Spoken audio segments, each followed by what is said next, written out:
So guys, dito po tayo ngayon sa project natin sa SMDC Red Residences, dito po sa Chino Roses, Tio del Pilar, Makati City. So ito yung project natin, oh. Napakaganda guys. Yan, ito yung binibinta natin. High rise tower po siya. Then ito yung maliit natin na amenities. Yan, parang pang kiddie pool po siya. So maganda siya. Yan. So napakaganda ng project. Yan. So, dito po yung garden path natin, yan makikita natin. Actually guys, ang monthly natin dito is 18,000 po.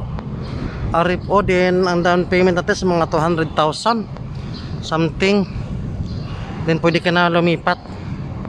So napakaganda ng place, oh guys, makikita niyo po.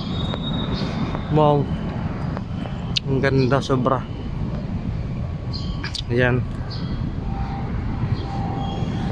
So ito namang location nito is Arna Street.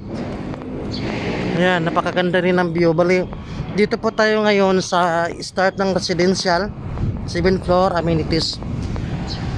Ito po yung Makati Arna Street. Kikita natin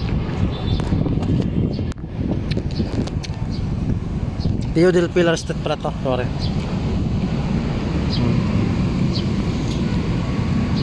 Yun po, Chino Roses to.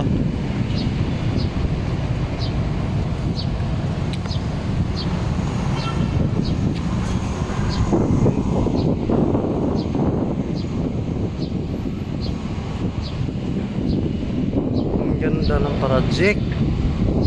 Yun, no?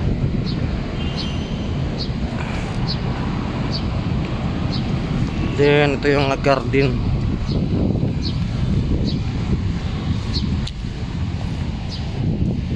So ito yung ano natin, waiting area na parang clubhouse. So pwede natin i-hold dito yung mga occasion,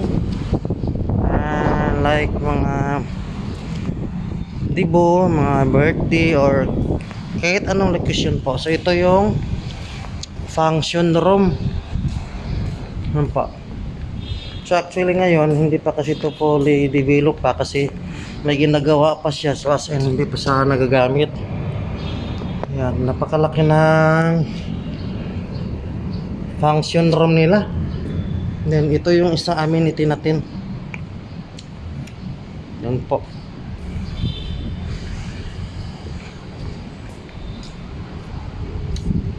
Yan.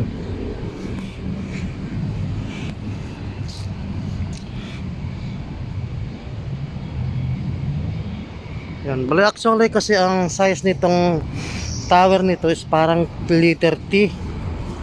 So ito yung swimming pool natin. Yan. Napakaganda yung project. Malaki yung swimming pool dito, oh. Pre, malaki pala swimming pool. Malaki pala, no?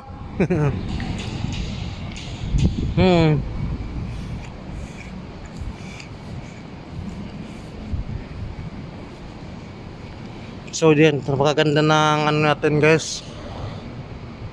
Diyan. So ito po, lahat po ay may balcony dito sa side area. So ang walang balcony ito po, oh. Parang mga in unit, walang balcony.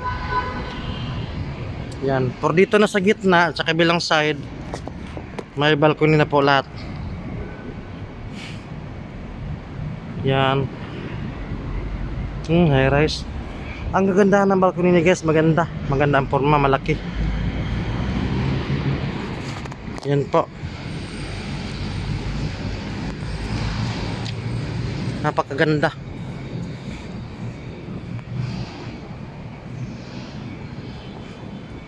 Yan po siya. Laki ng function room. Ito yung raya. So as hindi pa siya as in tapos lahat. Yan po.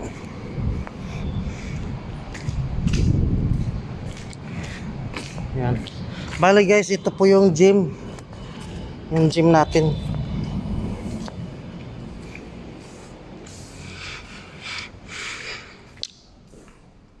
Yan po.